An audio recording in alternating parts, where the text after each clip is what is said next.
United flight crew, welcome to Los Angeles. The local time here is 10:58, which is an early arrival today. We will be taxiing for a few minutes.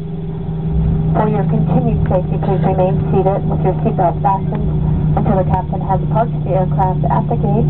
At that time, he'll turn the seatbelt sign off, and that is your indication that it is safe to get out. Please check around your seat area in the seat pocket in front of you and in the overhead bins for any personal belongings you may have brought on board.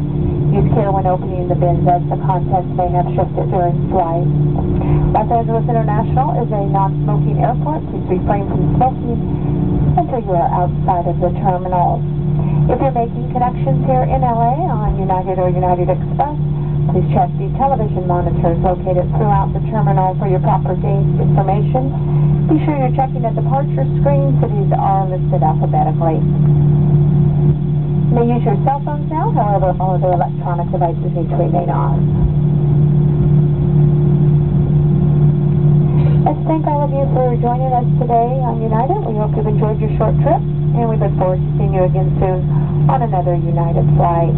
Have a pleasant stay here in Los Angeles or wherever your final destination may take you today. Thank you and good day.